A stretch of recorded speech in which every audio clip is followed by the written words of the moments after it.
출애굽기 6장 그리고 7장의 말씀을 가지고 망한 것 같다고요 라는 제목으로 하나님 말씀 함께 나누도록 하겠습니다. 인터넷 뉴스 기사를 보다가 우연히 보게 되었어요. 이제 9월 수시 기간, 이제 9월 9일부터 수시 접수하는데 이 그 기사에 보니까 어떤 하는 제목이 있었는데 수시 앞두고 한숨이 커진다 이런 뉴스 기사가 있더라고요. 그래서 내용을 보아하니 이제 고3 친구들이나 또 재수하고 삼수하는 그런 수험생들한테 일종의 악재 같은 게 있다라는 거예요. 그게 뭐냐면 점점점 수능 시험 난이도는 올라가고 그리고 점점점 대학 진학하려는 N수생들은 늘어나고 그래서 이게 복합적으로 뭔가 이제 대학 가기 어려운 요인들이 많이 있다.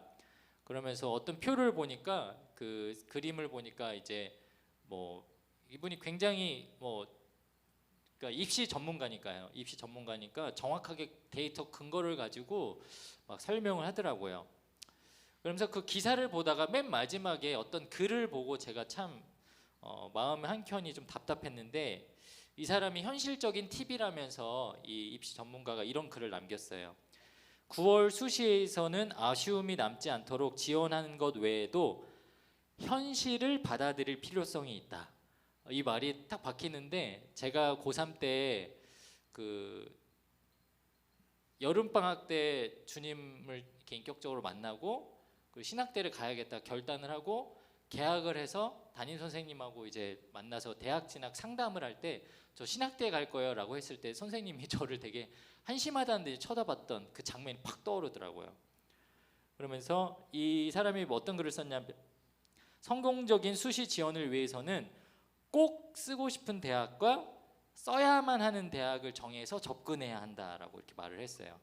그래서 지원하지 않았을 때 후회가 남을 것 같은 대학은 한두 장 정도만 쓰고 나머지는 4장 정도는 수능을 잘 봤을 때 못 봤을 때 상관없이 내가 진학할 수 있는 대학으로 설정을 해야 수능 후에 후회가 없을 것이다 라고 조언을 했다라고 이렇게 글을 남겼습니다.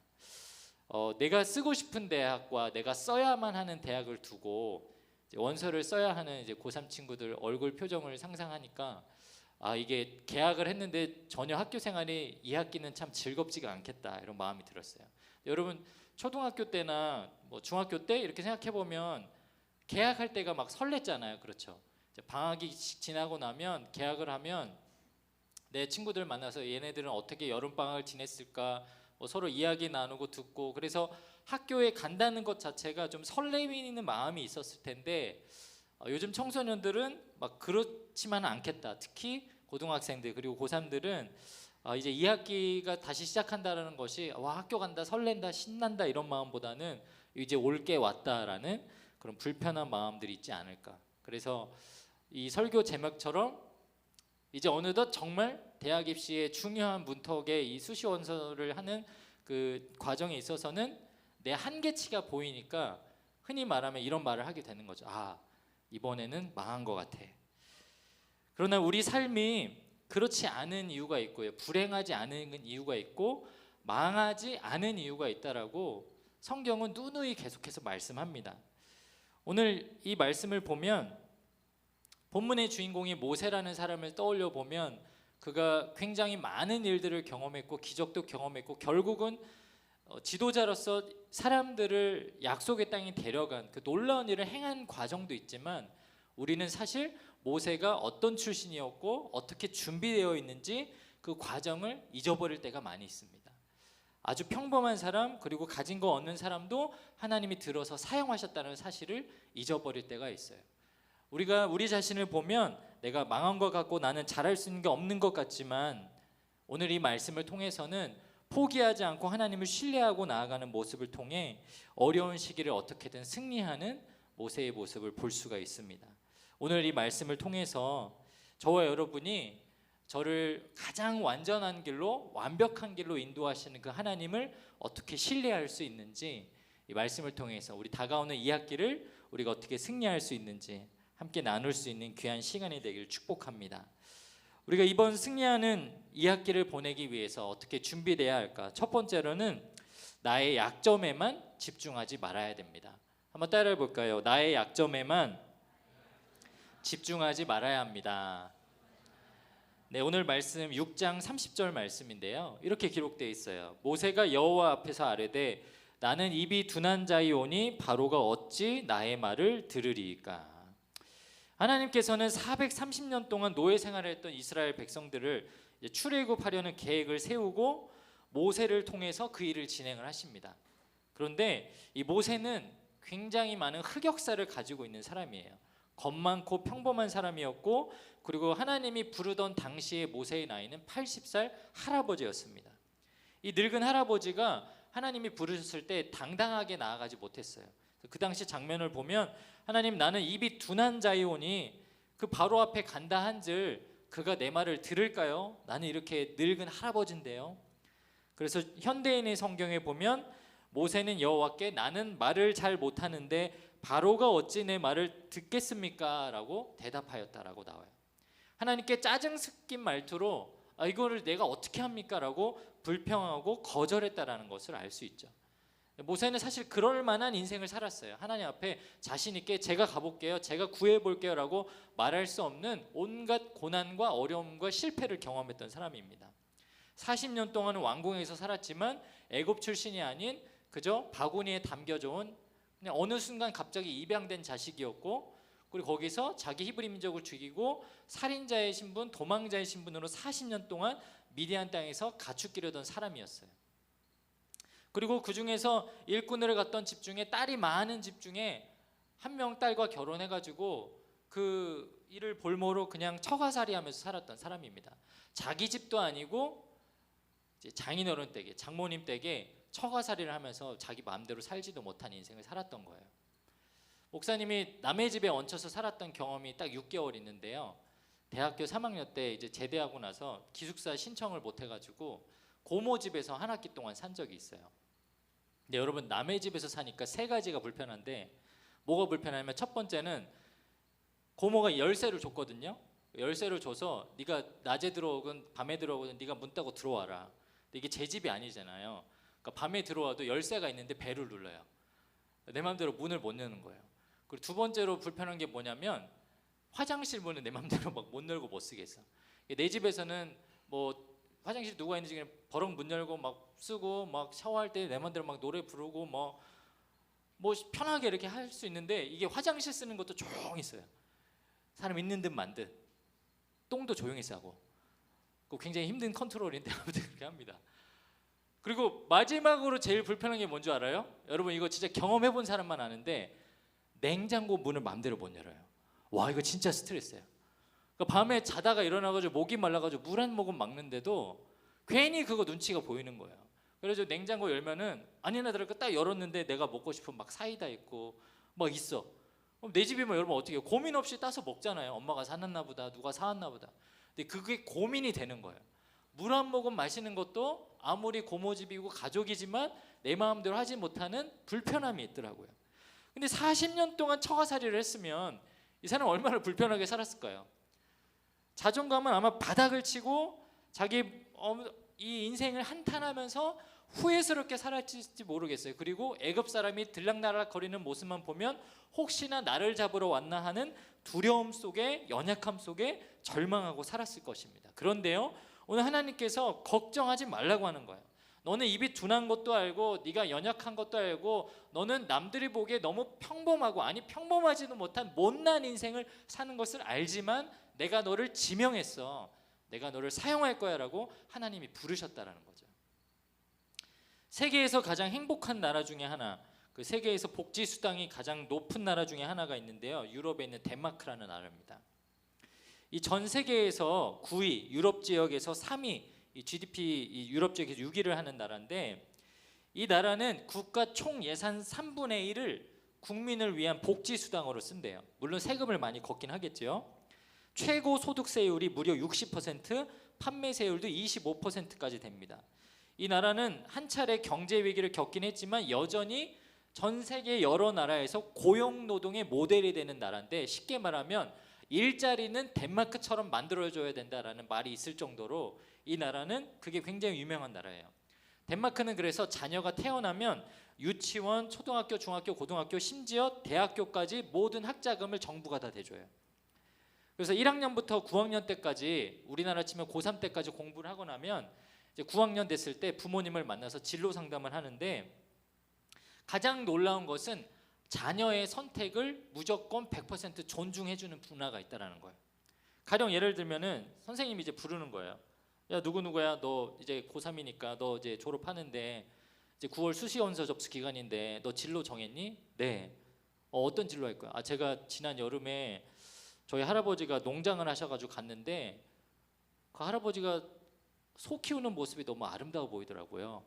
그래서 저 대학 안 가고 소 키우려고요. 여러분 만약에 여러분 이런 얘기를 하면 담임 선생님 무슨 얘기를 하겠어요? 소 같은 소리 하고 있네.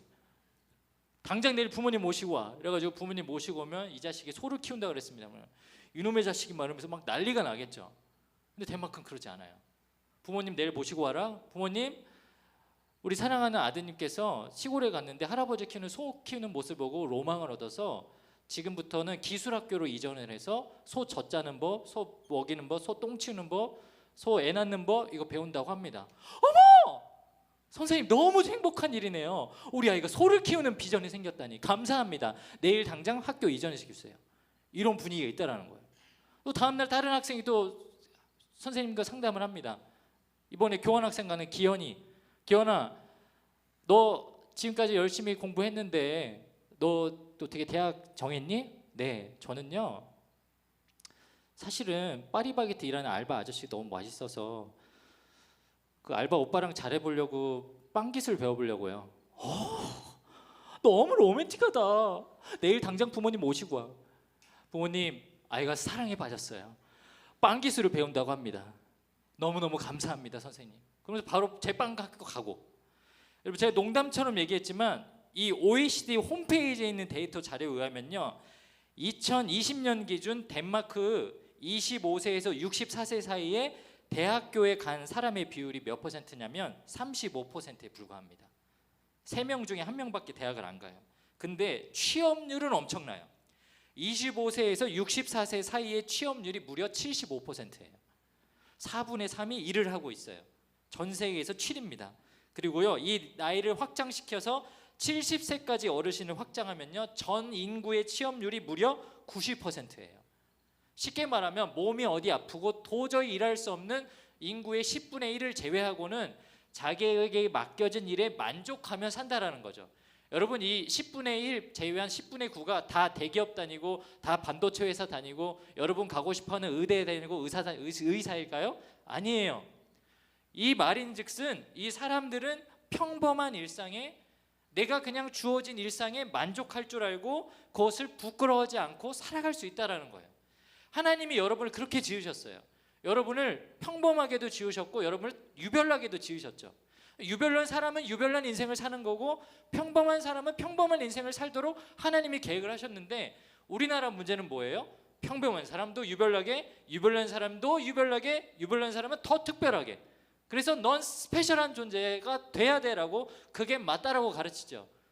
그게 역행적으로 하나님 말씀에는 완전히 반대되는 뜻인지도 모르고 교회를 다니는 친구들도 이 기독교를 믿는다는 친구들도 온갖 고답지론에 빠져서 나는 평범하게 쓰임받지 않을 거야. 하나님께 쓰임받는 인생은 높이 쓰임받는 인생이지.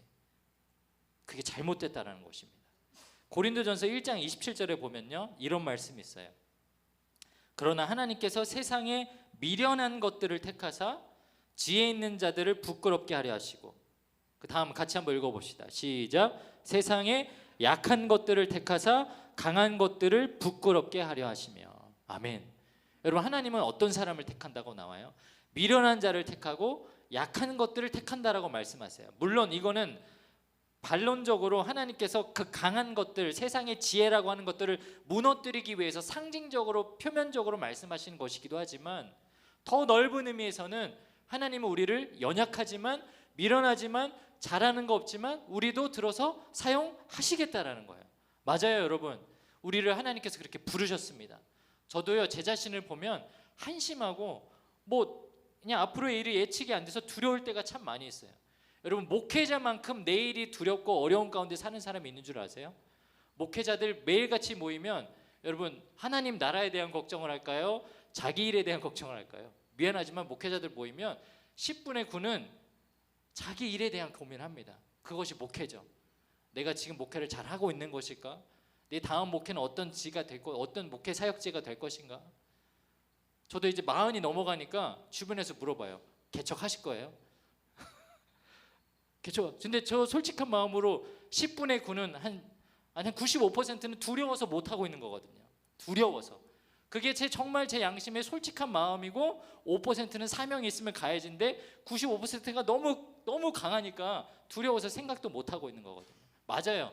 연약하지만 부족하지만 하나님이 택하시는 그 부르심이 있겠지라는 그 믿음이 있으면 버틸 수 있는데, 우리 고3 친구들 특별히 고등학생 시기에 자꾸 눈앞에 보이는 성적 때문에 낙심할 때가 있지 않습니까? 근데 그것을 바라보지 말라는 거예요. 나의 약점에만 부족하지만 그것에만 붙잡혀 있는 인생이 아니라 하나님께서 평범한 나도, 미련한 나도 사용하실 거야, 일하실 거야. 그 말씀을 붙잡고 일어날 수 있는 저 여러분이 되길 축복합니다. 한번 옆에 있는 친구들을 보면서 이렇게 인사했으면 좋겠어요. 너는 어떻게든 하나님이 쓰실 거야. 아멘이시죠? 두 번째로 우리가 승리하는 이 학기를 보내기 위해서 어떻게 준비되어야 할까요? 우리는 하나님이 함께 하심을 잊지 말아야 합니다. 한번 따라 보겠습니다. 하나님이 함께 하심을 잊지 말아야 합니다.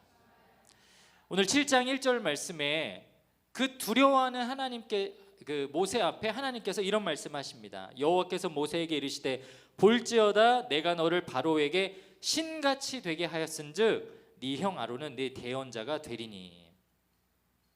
하나님께서 모세한테 뭐라고 말씀하시냐면, 야 걱정하지 마, 내가 너를 신처럼 만들어 줄게. 나중에 쉬운 성경에 보면 이 신이라는 말 대신에 하나님이라는 단어를 씁니다. 성경 어디에도 사람한테 하나님이 너는 하나님 같은 존재야라고 표현하신 적이 없어요. 유일하게 누구한테 하냐면 모세한테 합니다.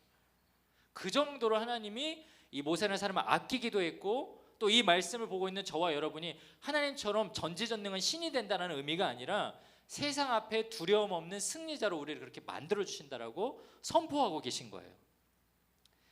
이 코로나19가 한창인 시기에 제가 수지체플에서 목사로 사역하고 있었을 때 일인데요. 그때 12월에 수능 시험을 봤어요. 그리고 1월이면 아이들이 이제 그 대학부로 올라가니까 수능 시험을 보고 나서 그 한 2주 정도가 굉장히 바빴어요. 대학 수시 뭐 면접도 이제 보아야 되고 논술도 치러야 되고, 또 그거 보기 전에 교회에 와서 기도는 받아야 되고, 고3들이 막 갑자기 교회에 막 넘쳐나는 거예요. 막 마스크 쓰고 막 대학 진학 때문에 두려워하면서 기도는 받아야 되고. 근데 그때 이제 현장 예배의 50%인가 그 정도밖에 못 오기도 했고 줌으로 예배드리고 이런 시기다 보니까 저도 실물로는 처음 보는 애들이 너무 많은 거예요. 교회를 안 나오던 애들이 너무 많이 온 거야, 기도 받겠다고. 이 친구들이 수능 시험을 마치고 나서 저한테 기도 부탁하러 왔는데 정말 열이면 열이 다 똑같이 하는 말이 있었어요. 그게 뭐냐면 이런 말이었어요. 목사님, 그러니까 부모님도 같이 와 있거든요. 저희 아이가 고3이라 예배도 잘 못 드리고 열심히 기도하지도 않고 코로나라서 이 핑계 저 핑계 대면서 사실 예배를 한 번도 못 드렸어요. 뭐 주일 예배도 못 드렸어요. 얘가 완전히 주님을 떠났었어요. 근데 저희 아이가 이렇게 목사님께 기도받고 하는 것이 참 염치 없고 부끄러운데 기도 부탁드려도 될까요? 그럼 제가 뭐라 그럴까요? 늦었어요. 아휴, 안 되겠네. 아휴, 그러게요. 예배를 안 들어서 어떡하냐. 예배 안 들으면 기도가 안 받는데. 뭐 1년 내내 제가 막 전화도 드렸잖아요, 그죠? 줌 예배 들어. 너 문자 받았지? 저 한 번은 안 들어왔냐? 이걸 이제 와서 기도 받겠다고요? 그래, 알겠습니다. 네. 기도는 해드릴게. 뭐 제가 이랬을까요? 그럼 제가 여기 없었겠죠, 그죠? 뭐 제가 뭐 사장당했을 겁니다. 마음으로도 단 한 번도 그런 친구들을 정죄해 본 적은 없는 것 같아요. 그거는 제가 성격이 좋은 사람이어서도 아니고 하나님이 그런 마음을 주셨던 것 같아요. 그 아이의 순수한 마음과 부모의 그 간절한 마음을 먼저 보게 하셨어요. 저는 굉장히 보수적인 신앙 색깔을 가지고 있는 사람이라 제 원래 성정이면은 겉으로는 괜찮습니다 할지라도 속으로는 욕했을 거예요. 기도도 예배도 안 드리고 하나님을 이렇게 복권처럼 긁는 당신이 뭐 기도 응답이 있겠어요? 막 진짜 그런 나쁜 생각을 할지도 모르겠어요. 근데 감사하게도 하나님이 그런 마음 주신 적이 없어요. 내가 학업이 급하고 코로나 때문에 여러 가지 상황 때문에 예배도 제대로 못 드린 나를 벌하시면 어떡하지라는 그 순수한 두려움을 갖고 찾아오는 어린 양 같은 그런 존재에게 제가 할 수 있는 최선의 위로를 하면서 하나님을 떠나지 않았다고, 지금 온 게 하나님을 찾으러 온 자리라고, 하나님은 당신을 통해서 일하실 거라고, 괜찮다고, 그리고 이제부터 잘하면 된다고 여러 번 위로하고 격려하고 최선을 다해서 기도해 줬어요. 이유는 하나였어요. 뭐냐면 지금이라도 하나님을 신뢰하는 마음이 너무 불같이 보였거든요.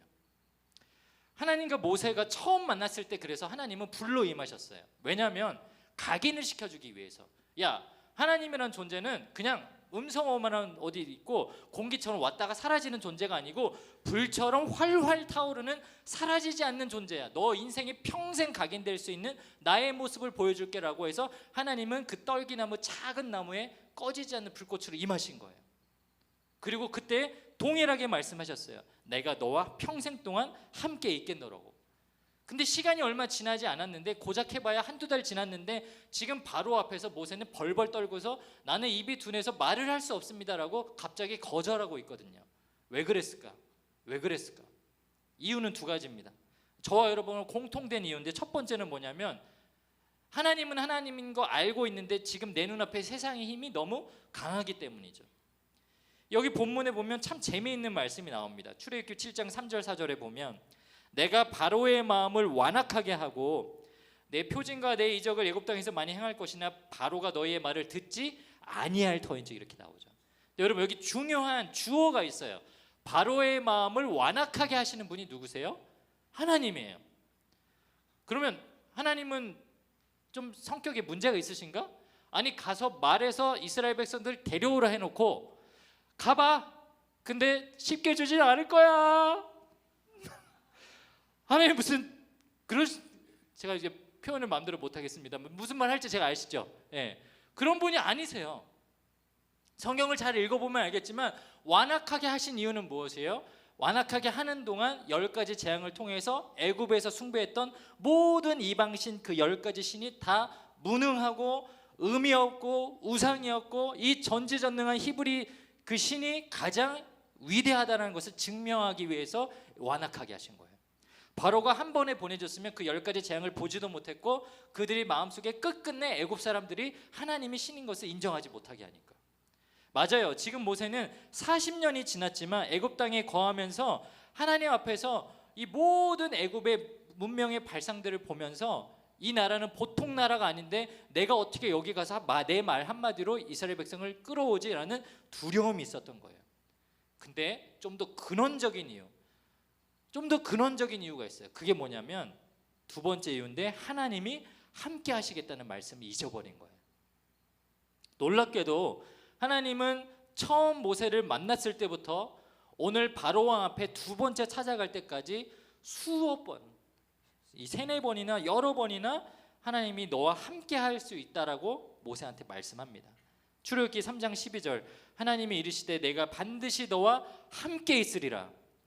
그리고 모세가 내 입이 둔하다고 걱정할 때에 4장 11절 12절을 보면 심지어 이런 말씀하세요. 여호와께서 그에게 이르시되 누가 사람의 입을 지었느냐? 누가 말 못하는 자나 못 듣는 자나 눈 밝은 자나 맹인이 되게 하였느냐? 내가 아니냐? 그리고 12절 이렇게 말씀하세요. 이제 가라, 내가 네 입과 함께 있어서 할 말을 가르치리라. 여러분 아멘이시죠? 그럼 여러분 수시 보고 나중에 대학 입시 가가지고 면접 볼 때 여러분 뭐라고 기도해야 돼요? 하나님, 할 말을 저에게 가르쳐 주신다라고 하셨죠? 제가 오늘 무슨 말을 해야 될지 하나님 생각나게 해주세요. 제 입술을 하나님이 주장해 주세요라고 기도해야 되는 거예요. 그냥 어중이 떠중이 신앙생활 했던 애는 오늘 면접 잘 보게 해주세요 이렇게 기도하죠. 여러분 근거를 가지고 처음 말씀 메모하세요. 출애굽기 4장 12절 외워버리세요.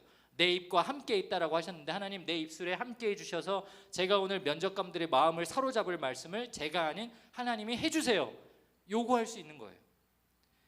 그리고 바로와 마주하고 겁을 먹고 돌아온 모세에게 오늘 우리가 읽었던 7장 1절 말씀이죠.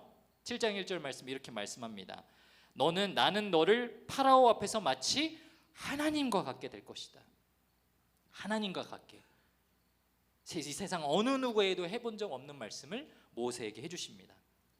그리고 바로의 말을 듣지 않고 큰 심판을 내리고 이스라엘 자손을 그 인도하여 낸다. 결국은 바로가 네 말을 듣지 않겠지만 결국은 인도해 낼 것이다라는 하나님의 주권도 7장 4절의 말씀을 통해서 말씀하시죠. 내가 내 손을 애굽에 뻗쳐 여러 큰 심판을 내리고 내 군대 내 백성 이스라엘 자손을 그 땅에서 인도하여 낼지라. 하나님은요, 말할 수 있는 능력뿐만 아니라 이 모든 사건과 여러분의 인생을 다 계획을 해두시고 마침내 내가 인도하여 낼 것이다라고 약속하고 계시다라는 거예요. 마지막 한 가지 이야기를 들려드리고 같이 기도했으면 좋겠습니다. 방학 이 휴가 기간에 집에만 있으니까 저희 첫째 아이가 성경 질문들을 막 하는데 저한테 이상한 질문을 하기 시작했어요. 아빠, 바울은 왜 가나안 땅에 못 들어갔어요? 바울은 가나안 땅에 못 들어갔다고? 이 뭔가 질문이 이상한 거예요. 얘가 나를 테스트하는 건가? 준아, 그 신약에 나오는 바울을 이야기하는 거야? 구약에 나오는 모세를 말하는 거야? 했더니 그러니까 그 약속의 땅에 못 들어간 사람 있잖아요. 여호수 아빠요. 그래서 여호수 아빠가 아니고 모세라는 사람이고 사도 바울은 약속의 땅에서 그냥 평생 살았던 사람이에요. 걔는 이스라엘 그 뭐 헬라 출신인데 아무튼 거기 있었고 바울은 일단 지워버려 네 머릿속에서. 얘가 지금 성경에 왔다 갔다 해요. 그래가지고 내친 김에 네가 궁금해하는 거를 아빠가 설명도 해주는데 아빠가 요즘에 유튜브 그 넷플릭스에서 테스트먼트 모세라는 그 넷플릭스 컨텐츠가 있는데 그게 뭐냐면 모세를 통해서 하나님께서 어떻게 그 언약을 이뤄내셨는지 짧은 3부작 드라마인데 진짜 이 성경 고증을 잘했거든요. 여러분 나중에 시간 되시면 꼭 보세요. 그거는. 제가 그래서 그 장면 중에 하나를 보여줬어요. 그러더니 애가 막 질문을 하다가 아이다 보니까 어떤 그 판타지적인 요소가 성경 속의 사건들이 기억에 남잖아요. 갑자기 저한테 그 얘기 하는 거예요. 근데 모세가 진짜로 지팡이 던졌는데 뱀이 됐어요? 성경에 보면 하나님이 먼저 보여주셨고 그리고 지팡이를 주셨고 그 지팡이를 던졌을 때 뱀이 변했는데 그걸 보고 애굽 요술사가 뱀 2마리 푸니까 하나님의 지팡이에서 변한 뱀이 그 2마리 잡아먹었어. 신기하지? 와, 신기해요. 근데 그거 아빠가 보는 넷플릭스에 있는데 한번 보여줄까라고 해서 그 장면을 보여줬거든요.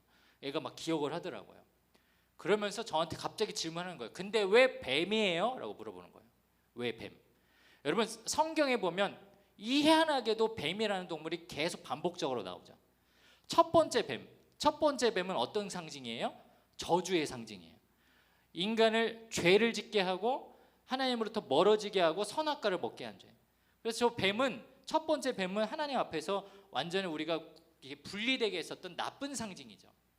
근데 두 번째 발생하는 오늘 출애굽기에 나오는 이 뱀은 어떤 상징이냐면 하나님의 권위를 상징해요. 그래서 그 당시 애굽에서 가장 위대한 신으로 여겼던, 그래서 머릿속에 이게 코브라 같은 이 장식물을 달고 있었던 너네가 우두머리, 너네 머리에 세우고 있는 그 뱀을 하나님은 삼켜버리실 수 있는 분이라는 것을 상징적으로 보여주죠. 이 십자가에 보면 이 뱀이 그려진 무늬가 있는데 여러분들 앰뷸런스나 의사들 가운에 보면은 저기에도 보면 자세히 보면 뱀이 이렇게 그려져 있습니다. 저 마크를 헬라어로 케리케온이라고 하는데 전령의 지팡이 이런 뜻이 있어요. 저 마크는 어디서 왔냐면 민수기 24장에 나오는 모세의 놋뱀에서 근거한 마크예요. 민수기 21장에 보면 이 모세의 놋뱀을 배경으로 한 어떤 사건이 일어납니다. 이스라엘 백성들이 에돔 땅으로 돌아가면서 막 불평하고 막 그러다 보니까 하나님이 화가 나가지고 온 지역에 있는 불뱀들을 다 일으켜가지고 이스라엘 백성들을 물어서 죽게 만들어요. 수많은 사상자들이 일어났을 때 모세가 하나님 앞에 죄송합니다, 잘못했습니다, 저희 백성들이 회개하겠습니다라고 했을 때 어떤 명령을 하시죠? 저 지팡이에 놋뱀을 만들어서 저거를 보는 사람들은 병이 나으리라, 구원받으리라라는 명령을 하세요. 하나님께서 회개하는 이스라엘 백성들에게 구원하시기 위해서 주셨던 저 구원의 놋뱀, 저 상징이 나중에 후에 예수님께서 십자가에서 매달려 죽으시는 구원의 예표가 됩니다. 여러분, 그 당시 뱀에 물린 사람들이 아주 멀쩡해서 저 놋뱀을 보는 것이 편했을까요? 불편했을까요? 아마 대부분은 이 불뱀이라고 하는 것이 정말 뭐 불 모양인가 그런 게 아니고요. 코브라, 독사 뭐 이런 것들이 워낙 물리면 불처럼 온몸이 뜨거워진다 그래서 별명이 불뱀이었던 거예요. 그 종류를 알 수 없는 수없이 뱀에 물린 사람들이 그 당시 약물도 없어서 다 죽어가고 신음하고 있을 때 밖에 야 텐트 밖으로 나와서 저 노뱀 보면 산대라는 말이 귀에 들어올까요? 다 무슨 말 같지도 않은 소리 하지 말라고 지금 사람 다 죽어가는데 장난치냐고 화가 났을 거예요. 근데요 하나님은 그걸 요구하시는 거예요.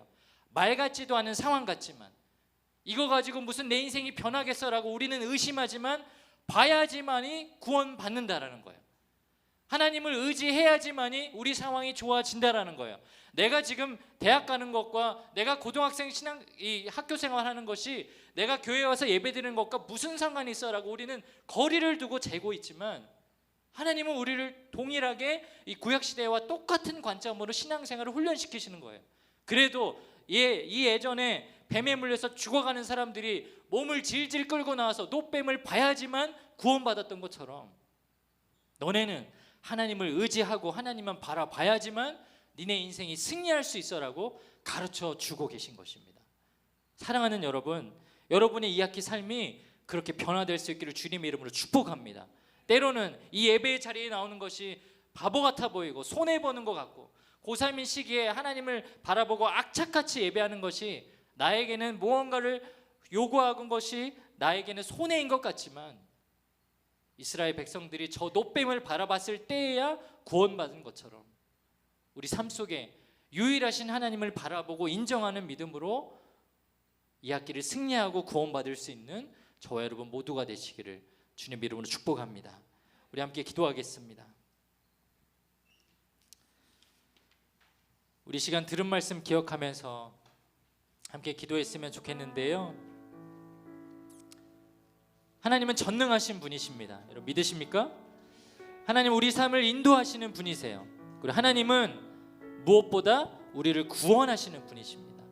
그 구원의 하나님이 이스라엘 백성들에게 그리고 모세에게 내가 너와 함께 있다라고 내가 너희를 인도해 낼 거라는 그 말씀을 신뢰하라고 주셨으면 우리가 해야 할 일은 한 가지예요. 듣고 믿고 의심하지 않는 것입니다. 저는 저와 여러분의 믿음이 그렇게 될 수 있기를 축복하고요. 특별히 다가오는 9월 수시 원서 접수를 해야 하는 우리 고3 우리 선배들을 여러분의 그 모든 결정의 과정에 있어서 하나님은 실수가 없으시고 가장 옳은 길로 가장 완전한 길로 여러분 인도하실 것이라는 믿음을 갖고 살아가길 주의 이름으로 축복합니다. 그리고 그런 마음으로 우리 같이 이 찬양 부르고 기도했으면 좋겠는데요. 우리 괜찮으시다면 다 함께 자리에서 일어나서 우리 전능하신 나의 주 하나님 우리 함께 찬양하고 그 하나님 앞에 믿음으로 고백하며 나아갔으면 좋겠습니다. 전능하신 나의 주 하나님은 능치 못하실 일 전혀 없네.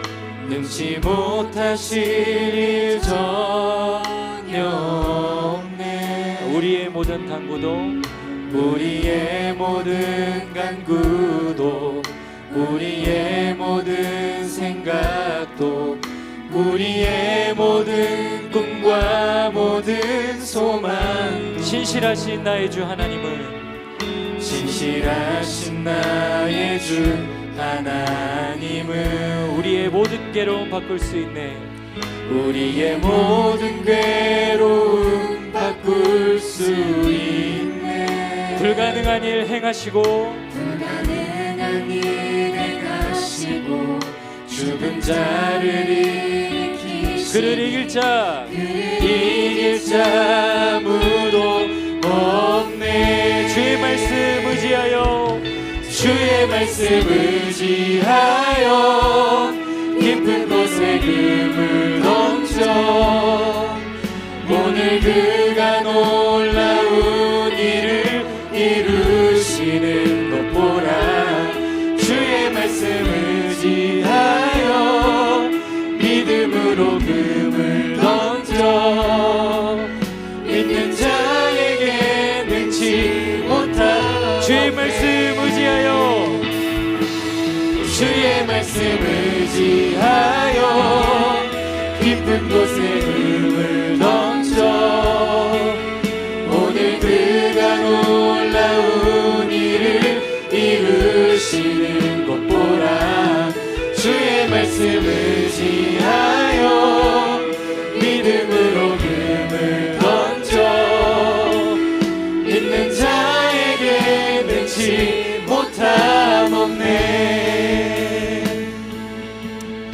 여러분, 그렇습니다.